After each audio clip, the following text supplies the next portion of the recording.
Good morning. My name is Robert E. Lee. I was born on January 19th, 1807 on a plantation in Virginia worked on by slaves. As a child, I had always wanted to be a soldier since my father was a Revolutionary War hero and also a close friend of George Washington. I was accepted into West Point Military Academy, where each morning we woke up at 6:30 to start training. For dinner each night we had the same thing, boiled meat and potatoes. When we went to bed, we slept on cold mattresses on the hardwood floor. I was the only one in my school to graduate with no demerits.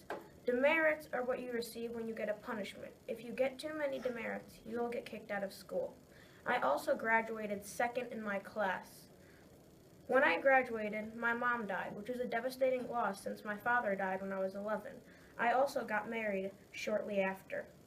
Since all graduates of West Point Military Academy have to work for the military, I became an engineer and also had 7 kids around this time. I was drafted into the Mexican-American War as a scout. A scout is someone who figures out the best routes for attacking and getting from one place to another in the war.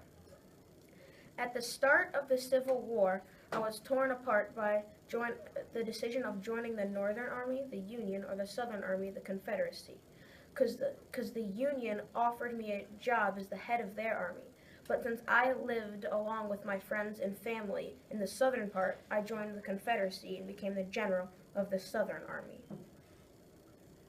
After the war was over, I returned home, and I was poor and had no money. Eventually, Washington College offered me a job.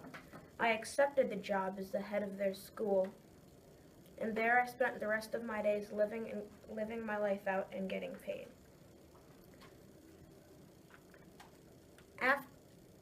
Eventually, I got very sick and lost the ability to speak, and then soon afterwards I died. I hope you remember me as someone who hated war but fought for what they believed in.